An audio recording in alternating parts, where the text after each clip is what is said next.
जय श्री राधे कृष्णा। आप सभी का हमारे चैनल आध्यात्मिक सागर पर बहुत बहुत स्वागत है। आप सभी का दिन शुभ और मंगलमय हो और भगवान श्री नारायण की कृपा आप सभी पर सदा बनी रहे। इससे पहले का अध्याय सुनकर कमेंट्स करने के लिए आप सभी भक्तजनों का बहुत बहुत आभार। आप में से बहुत सारे लोग जो भी कथाएं सुनते हैं, प्लीज कथा अगर आपको अच्छी लगती है तो कथा सुनने के साथ ही वीडियो को लाइक जरूर कर दिया करें। और अभी तक भी आपने हमारे चैनल आध्यात्मिक सागर को अगर सब्सक्राइब नहीं किया है तो चैनल को सब्सक्राइब करना मत भूलिएगा, ताकि इन कथाओं के अलावा भी दिन भर में जो भी कथाएं हमारे चैनल पर सुनाई जाती हैं वह भी आप समय से सुन सकें। आज सुनिए आषाढ़ मास महात्म्य का अध्याय 6। आज के अध्याय में आप ब्रह्मा जी के श्री मुख से क्षुधा तीर्थ और अहल्या संगम तीर्थ के महात्म्य का वर्णन सुनेंगे। श्री ब्रह्मा जी नारद जी से कहते हैं, हे नारद, अब क्षुधा तीर्थ का वर्णन करता हूँ, एकाग्रचित होकर सुनो। वह परम पुण्यमय तीर्थ मनुष्यों की समस्त कामनाओं को पूर्ण करने वाला है। पूर्व काल में कण्व नाम से प्रसिद्ध एक ऋषि थे। वे वेद वेताओं में श्रेष्ठ और तपस्वी थे। महर्षि कण्व भूख से पीड़ित होकर अनेक आश्रमों पर घूमा करते थे। एक दिन वे गौतम के पवित्र आश्रम पर आए। वह आश्रम अन्न और जल से संपन्न था।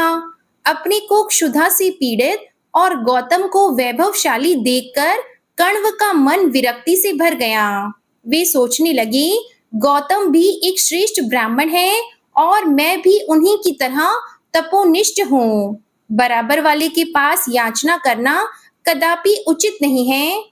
इसलिए यद्यपि मैं भूख से व्याकुल हूँ और मेरे शरीर में पीड़ा भी हो रही है, फिर भी गौतम के घर में भोजन नहीं करूंगा। इस समय गौतमी गंगा के तट पर चलूं और उन्हीं से संपत्ति मांगूं। ऐसा निश्चय करके महर्षि कण्व परम पावन गंगा जी के तट पर गए और स्नान करके पवित्र एवं संयत होकर कुशासन पर बैठकर गौतमी गंगा तथा क्षुधा देवी की स्तुति करने लगे। कण्व बोले, भारी पीड़ाओं को हरने वाली भगवती गंगा, तुम्हें नमस्कार है, तथा सब लोगों को पीड़ा देने वाली क्षुधा देवी, तुमको भी नमस्कार है। महादेव जी की जटा से प्रकट हुई कल्याणमयी गौतमी, आपको नमस्कार है, तथा महामृत्यु के मुख से निकली हुई क्षुधा देवी, आपको भी नमस्कार है। देवी, आप ही पुण्यात्माओं के लिए शांति रूपा और दुरात्माओं के लिए क्रोध स्वरूपा हो। नदी के रूप से सबके पाप ताप हर लेती हो और क्षुधा रूप में आकर सबको पाप ताप देती रहती हो। कल्याणकारिणी देवी, आपको नमस्कार है। पापों का दमन करने वाली गंगा, आपको प्रणाम है। भगवती शांति करी, आपको नमस्कार है। दरिद्रता का विनाश करने वाली देवी, आपको प्रणाम है। कण्व की इस प्रकार स्तुति करने पर उनके सामने दो रूप प्रकट हुए। एक तो गंगा का मनोहर स्वरूप और दूसरी क्षुधा की भयानक मूर्ति। द्विज श्रेष्ठ कण्व ने फिर से हाथ जोड़कर नमस्कार करते हुए कहा, देवी गोदावरी, आप संपूर्ण मंगलों के लिए भी मंगलमयी हो। शुभे, ब्राह्मी, माहेश्वरी, वैष्णवी और त्रयंबका, ये सब आपके ही नाम हैं। आपको नमस्कार है। भगवान त्रयंबक की जटा से प्रकट होकर महर्षि गौतम का पाप नष्ट करने वाली गोदावरी, आप 7 धाराओं में विभक्त होकर समुद्र में मिलती हो, आपको नमस्कार है। क्षुधा देवी, आप समस्त पापियों के लिए पापमयी, दुखमयी और लोभमयी हो। धर्म, अर्थ और काम का नाश करने वाली भी आप ही हो। आपको बारंबार नमस्कार है। कण्व का यह वचन सुनकर गंगा और क्षुधा दोनों ही बहुत प्रसन्न हुई और बोली, सुव्रत, तो मनोवांछित वर मांगो। तब कण्व ने गंगा जी को प्रणाम करके कहा, देवी, मुझे मन के अनुकूल भोग, वैभव, आयु, धन और मोक्ष प्रदान कीजिए। गंगा से ऐसा कहकर द्विज श्रेष्ठ कण्व ने क्षुधा देवी से कहा, क्षुधे, तुम तृष्णा एवं दरिद्रता रूपिणी, अत्यंत पापमयी तथा रूक्ष स्वभाव वाली हो। मेरे अथवा मेरे वंशजों के यहाँ तुम कभी न रहना। जो क्षुधातुर मनुष्य इस स्तोत्र से तुम्हारी पूजा करें, उनकी दारिद्र्य और दुख का नाश हो जाए। जो लोग इस परम पुण्यमय तीर्थ में भक्ति पूर्वक स्नान, दान और जप आदि करें, वे धन संपत्ति के भागी हों। जो तीर्थ अथवा अपने घर में इस स्तोत्र का पाठ करे, उसे दरिद्रता और दुख से कभी भय न हो। एवं अस्तु कहकर गंगा और शुद्धा दोनों अपने अपने स्थान को चली गईं। तब से उस तीर्थ के 3 नाम हो गए, काण्व तीर्थ, गांग तीर्थ और शुद्धा तीर्थ। हे नारद, वह तीर्थ सब पापों को दूर करने वाला और पितरों की प्रसन्नता को बढ़ाने वाला है। गोदावरी में अहल्या संगम नामक एक तीर्थ है, जो तीनों लोकों को पवित्र करने वाला है। मुनि श्रेष्ठ, उस तीर्थ की उत्पत्ति का वृतांत सुनो। पूर्व काल की बात है, मैंने अत्यंत कौतूहलवश कुछ सुंदरी कन्याओं की सृष्टि की। उनमें से एक कन्या सबसे श्रेष्ठ और उत्तम लक्षणों से युक्त थी। उसके सभी अंग बड़े मनोहर तथा रूप और गुणों से संपन्न थे। उस समय मेरे मन में यह विचार हुआ कि कौन पुरुष इस कन्या का पालन पोषण करने में समर्थ है। सोचने पर महर्षि गौतम ही मुझे समस्त गुणों में श्रेष्ठ, तपस्वी, बुद्धिमान, समस्त शुभ लक्षणों से सुशोभित और वेद वेदांगों के ज्ञाता प्रतीत हुए। अतः उन्हीं को मैंने वह कन्या दे दी और कहा, मुनि श्रेष्ठ, जब तक यह युवती न हो जाए तब तक तुम ही इसका पालन पोषण करना। युवावस्था होने पर पुनः इस साध्वी कन्या को मेरे पास ले आना। ऐसा कहकर मैंने गौतम को वह कन्या समर्पित कर दी। गौतम अपने तपोबल से निष्पाप हो चुकी थी। उन्होंने विधि पूर्वक उस कन्या का पालन पोषण किया और युवती होने पर उसे वस्त्र आभूषणों से सुसज्जित करके मेरे पास ले आए। उस समय उनके मन में कोई विकार नहीं था। अहल्या को देखकर इंद्र, अग्नि और वरुण आदि सब देवता बारी बारी से मेरे पास आए और कहने लगे, सुरेश्वर, यह कन्या मुझे दे दीजिए। इंद्र का तो उसके लिए विशेष आग्रह था। महर्षि गौतम की महत्ता, गंभीरता और धीरता का विचार करके मुझे बड़ा आश्चर्य हुआ। मैंने सोचा, यह सुमुखी कन्या गौतम को ही देने योग्य है और किसी को नहीं, अतः उन्हीं को दूंगा। ऐसा निश्चय करके मैंने देवताओं और ऋषियों से कहा, यह सुंदरी कन्या उसी को दी जाएगी जो सारी पृथ्वी की परिक्रमा करके सबसे पहले यहाँ उपस्थित हो जाए, दूसरे किसी को नहीं मिलेगी। मेरी बात को सुनकर सभी देवता अहल्या की प्राप्ति के लिए पृथ्वी की परिक्रमा करने चले गए। इसी बीच में कामधेनु सुर भी बच्चा देने लगी। अभी बच्चे का आधा शरीर ही बाहर निकला था। उसी अवस्था में गौतम ने उसे देखा और उसी को पृथ्वी भाव से देखते हुए उसकी परिक्रमा की। साथ ही उन्होंने शिवलिंग की भी प्रदक्षिणा की। इसके बाद सोचा, संपूर्ण देवताओं ने अभी पृथ्वी की एक परिक्रमा भी पूरी नहीं की और मेरे द्वारा 2 परिक्रमाएं पूरी हो गई हैं। ऐसा निश्चय करके वे मेरे पास आए और मुझे प्रणाम करके बोले, कमलासन, विश्वात्मन, आपको बारंबार नमस्कार है। ब्राह्मण, मैंने सारी वसुधा की प्रदक्षिणा कर ली। मैंने ध्यान के द्वारा सब बातें जानकर गौतम से कहा, ब्रह्मर्षि, तुम्ही को यह सुंदरी कन्या दी जाती है। वास्तव में तुमने पृथ्वी की परिक्रमा पूरी कर ली। जो वेदों के लिए भी दुर्बोध है, उस धर्म का स्वरूप तुम जानते हो। जो गाय आधा प्रसव कर चुकी हो, वह 7 द्वीपों वाली पृथ्वी के समान है। उसकी परिक्रमा कर ली जाए तो समूची पृथ्वी की परिक्रमा हो जाती है। शिवलिंग की परिक्रमा का भी यही फल है। अतः उत्तम व्रत का पालन करने वाले गौतम, मैं तुम्हारे धैर्य, ज्ञान और तपस्या से बहुत संतुष्ट हूँ। ऐसा कहकर मैंने गौतम को अहल्या सौंप दी। उन दोनों का विवाह हो जाने पर देवता लोग पृथ्वी की परिक्रमा करके धीरे धीरे आने लगे। आने पर सबने अहल्या के साथ गौतम का विवाह हुआ देखा। इससे उन्हें बड़ा आश्चर्य हुआ। अंत में सभी देवता स्वर्ग में चले गए, परंतु इंद्र के मन में इससे बड़ी ईर्ष्या हुई। मैंने प्रसन्न होकर महात्मा गौतम को रहने के लिए ब्रह्मगिरि प्रदान किया, जो परम पवित्र, समस्त अभिलषित वस्तुओं को देने वाला तथा मंगलमय है। मुनि श्रेष्ठ गौतम वहां अहल्या के साथ विहार करने लगे। इंद्र ने स्वर्ग में भी गौतम की पवित्र कथा सुनी। अतः मुनि को उनके आश्रम को और उनकी सुंदरी पत्नी को देखने के लिए वे ब्राह्मण का वेश धारण करके आए। वहां आने पर उन्होंने मन में पाप की भावना लेकर अहल्या को देखा। उस समय वे अपने आप को भी भूल गए, देश काल की भी सुध न रही और ऋषि के शाप का भय भी उन्होंने भुला दिया। उनका हृदय काम के वशीभूत हो रहा था। एक समय महर्षि गौतम मध्याह्न से पहले की क्रिया समाप्त करके शिष्यों के साथ आश्रम से बाहर गए। उस समय अवसर देखकर इंद्र ने अपने मन के अनुकूल कार्य किया। वे गौतम का रूप धारण करके आश्रम में आए और सर्वांग सुंदरी अहल्या से बोले, प्रिय, मैं तुम्हारे गुणों से आकृष्ट हूँ। तुम्हारे रूप का स्मरण करके मेरा मन विचलित हो गया है, पांव लड़खड़ा रहे हैं। ऐसा कहकर हंसते हंसते उन्होंने अहल्या का हाथ पकड़ लिया और आश्रम के भीतर चले गए। अहल्या ने उन्हें गौतम ही समझा। यह कोई जार पुरुष है, यह बात उसके ध्यान में नहीं आई। वह इंद्र के साथ सुखपूर्वक रमण करने लगी। इतने में ही महर्षि गौतम पुनः अपने शिष्यों के साथ लौट आए।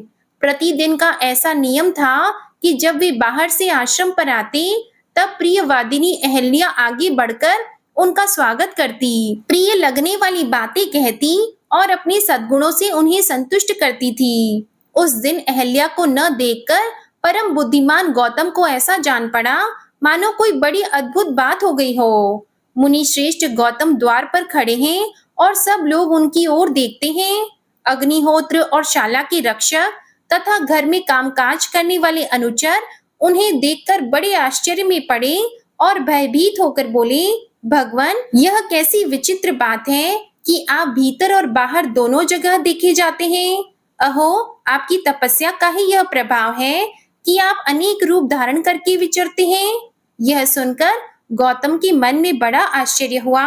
वे सोचने लगे, आश्रम के भीतर कौन गया है? उन्होंने पुकारा, प्रिय अहल्ये, आज तुम मुझसे बोलती क्यों नहीं? महर्षि का वचन सुनकर अहल्या ने उस जार से कहा, अरे तू कौन है जो मुनि का रूप धारण करके तूने मेरे साथ यह पाप कर्म किया है? यह कहती हुई वह भय के मारे शैया से सहसा उठकर खड़ी हो गई। पापाचारी इंद्र भी मुनि के भय से बिलाव बन गया। अहल्या थर थर कांप रही थी। उसकी वेशभूषा बिगड़ चुके थे। अपनी प्यारी पत्नी को कलंकित हुई देखकर महर्षि ने क्रोध में आकर कहा, तुमने यह दुस्साहस कैसे किया? उनके इस प्रकार पूछने पर देवी अहल्या ने लज्जावश कोई उत्तर नहीं दिया। तब मुनि उस जार की खोज करने लगे। इतने में उस बिलाव पर उनकी दृष्टि पड़ी। अरे ठीक ठीक बता, तू कौन है? यदि झूठ बोलेगा तो मैं तुझे अभी भस्म कर दूंगा। इंद्र हाथ जोड़कर खड़ा हो गया और बोला, तपोधन, मैं शची का स्वामी इंद्र हूँ। मुझसे ही यह पाप हो गया है। मैंने जो कुछ कहा है वह सत्य है। ब्राह्मण कामदेव के बाणों से जिनका हृदय विदीर्ण हो चुका है, वे कौन सा दुष्कर्म नहीं करते? आप करुणा के सागर हैं, मुझ महापापी को क्षमा करें। साधु पुरुष अपराधी पर भी कठोरता नहीं दिखाते। गौतम ऋषि बोले, इंद्र, तूने कामासक्त होकर यह पाप कर्म किया है, अतः तेरे शरीर में योनि के सहस्त्रों चिन्ह हो जाएंगे। इसके बाद मुनि ने अहल्या से भी कुपित होकर कहा, तू सूखी नदी हो जा। अहल्या बोली, भगवान, जो पापिनी स्त्रियां मन से भी दूसरे पुरुष की कामना करती है, वे तथा उनके समस्त पूर्वज भी अक्षय नरकों में पड़ते हैं। आप कृपा करके मेरी बातों पर ध्यान दें। यह इंद्र आपका रूप धारण करके मेरे पास आया था। ये सभी लोग इस बात के साक्षी हैं। तब रक्षकों ने कहा, ऐसी ही बात है, अहल्या ठीक कहती हैं। मुनि ने भी ध्यान के द्वारा सच्ची बात को जान लिया और शांत होकर अपनी पतिव्रता पत्नी से कहा, कल्याणी, नदी होने पर जब तुम सरिताओं में श्रेष्ठ गौतमी गंगा से मिलोगी, उस समय पुनः अपने स्वरूप को प्राप्त कर लोगी। महर्षि का यह वचन सुनकर पतिव्रता अहल्या ने वैसा ही किया। गौतमी गंगा से मिलने पर पुनः उसका वही स्वरूप हो गया जैसा मैंने बनाया था। इसके बाद देवराज इंद्र ने हाथ जोड़कर महर्षि गौतम से कहा, मुनि श्रेष्ठ, अपने घर पर आए हुए मुझ पापिष्ट की रक्षा कीजिए। ऐसा कहकर इंद्र उनके चरणों में गिर पड़े। यह देखकर महर्षि ने कृपा पूर्वक कहा, पुरंदर, तुम्हारा कल्याण हो। तुम गोदावरी के तट पर जाओ और उसमें स्नान करो। इससे तुम्हारे सारे पाप क्षण भर में धुल जाएंगे। तुम्हारे शरीर में योनि के जो सहस्त्रों चिन्ह हैं, वे नेत्रों के रूप में बदल जाएंगे। तुम सहस्त्राक्ष हो जाओगे। नारद, गौतमी के प्रभाव से ये 2 आश्चर्यजनक बातें मैंने देखी हैं। अहल्या नदी होकर पुनः अपने स्वरूप को प्राप्त हो गई और शचीपति इंद्र सहस्त्राक्ष हो गए। तब से वह तीर्थ अहल्या संगम के नाम से विख्यात हुआ। उसे इंद्र तीर्थ भी कहते हैं। वह मनुष्यों की समस्त कामनाओं को पूर्ण करने वाला है। जय श्री कृष्णा। आज का अध्याय यहीं समाप्त हुआ। अन्य तीर्थों की महिमा आप अगले अध्याय में सुनिएगा। अब आप सुनिए विष्णु चालीसा का पाठ। विष्णु सुनिए विनय सेवक की चित लाए, कीरत कुछ वर्णन करो दीजिए ज्ञान बताए। नमो विष्णु भगवान खरारी, कष्ट नशावन अखिल बिहारी। प्रबल जगत में शक्ति तुम्हारी, त्रिभुवन फैल रही उजियारी। सुंदर रूप मनोहर सूरत, सरल स्वभाव मोहनी मूरत। तन पर पीतांबर अति सोहत, बैजंती माला मन मोहत।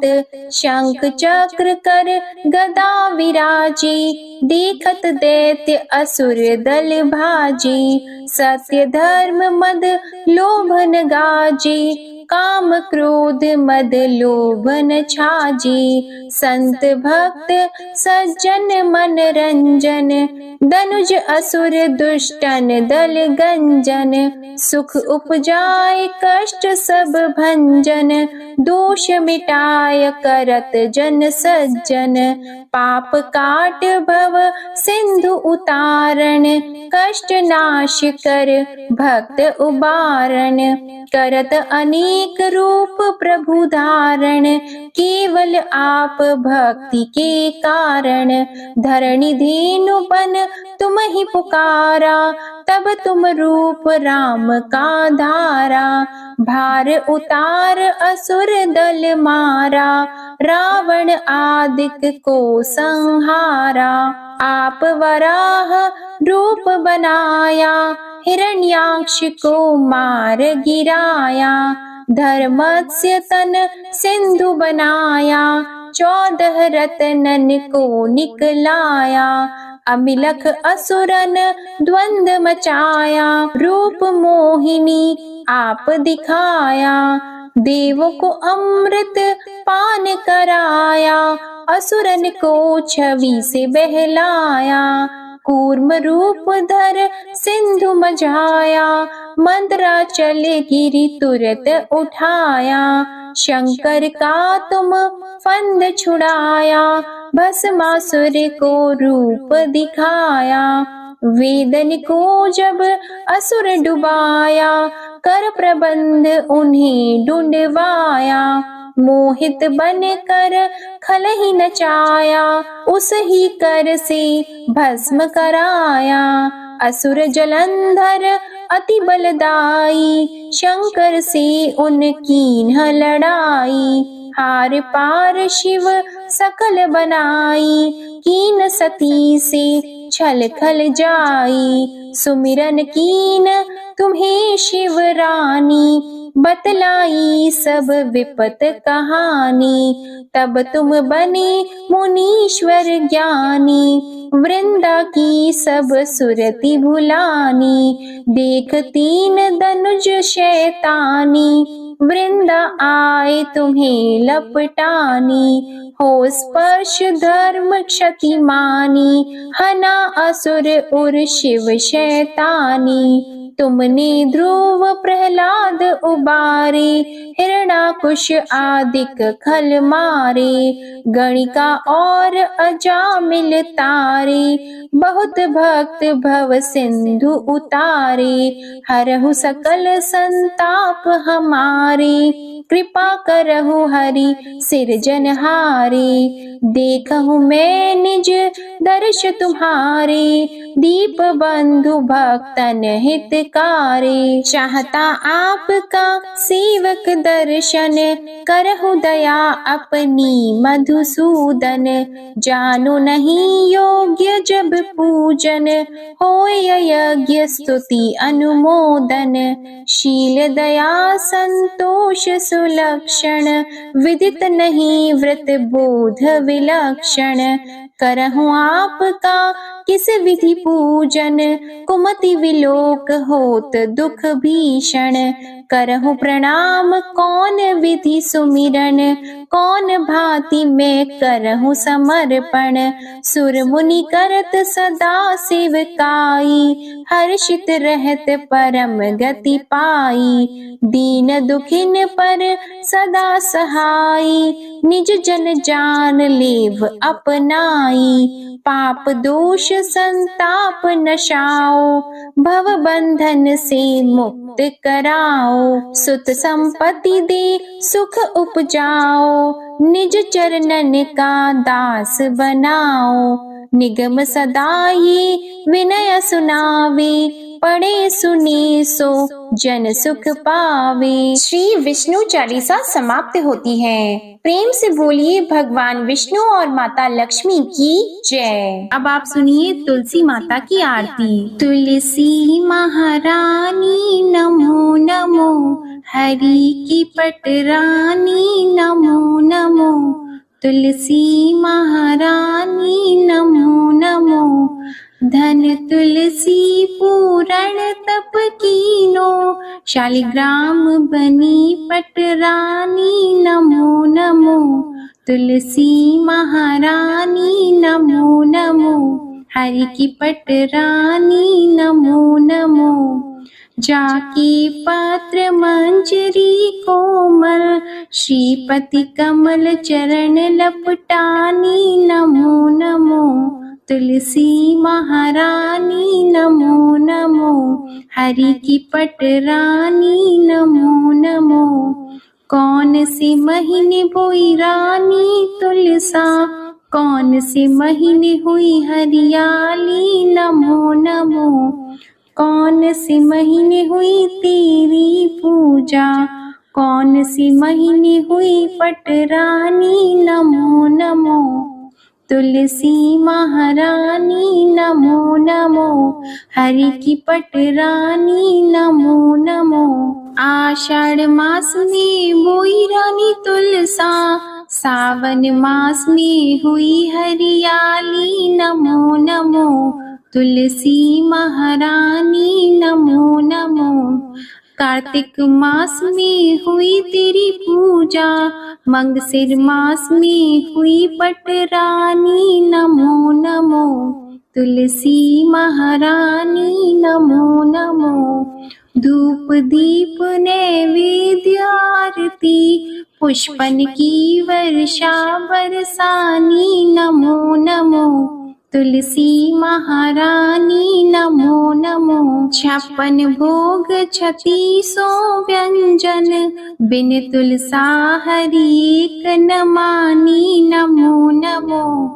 तुलसी महारानी नमो नमो। जो तुलसी को सवेरे गाए, श्री कृष्ण के दर्शन पाए नमो नमो। तुलसी महारानी नमो नमो।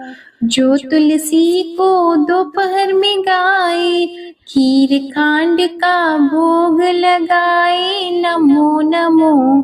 तुलसी महारानी नमो नमो। जो तुलसी को सांझ को गाए, श्री कृष्ण की आरती उतारे नमो नमो। तुलसी महारानी नमो नमो। जो तुलसी को रात को गाए, श्री कृष्ण के चरण दबाए नमो नमो। तुलसी महारानी नमो नमो। सभी सखी मैया तेरो यश गावे, भक्ति दान दीजिए महारानी नमो नमो। तुलसी महारानी नमो नमो। तुलसी महारानी नमो नमो। हरि की पटरानी नमो नमो। प्रेम से बोलिए श्री तुलसी माता की जय। भगवान श्री विष्णु जी की जय। शालिग्राम भगवान जी की जय। आप सभी को आज की कथा और वीडियो में आनंद आया हो तो वीडियो को लाइक जरूर कीजिएगा। कमेंट में भगवान विष्णु जी, माता तुलसी जी और भगवान शालिग्राम जी की जय जरूर लिखिएगा और चैनल को भी सब्सक्राइब करिएगा। इसी के साथ आज आप हमारे चैनल पर बुधवार व्रत की कथा भी जरूर सुनिएगा। प्रेम से बोलिए श्री हरि विष्णु जी की जय। आपको आज की कथा पसंद आई हो तो वीडियो को लाइक कीजिएगा, शेयर कीजिएगा, कमेंट में भगवान श्री लक्ष्मी नारायण जी की जय लिखिएगा और चैनल को भी सब्सक्राइब कीजिएगा। इसी के साथ आज गुरुवार को आप हमारे चैनल पर बृहस्पतिवार की व्रत कथा भी जरूर सुनिएगा। प्रेम से बोलिए श्री हरि विष्णु जी की जय।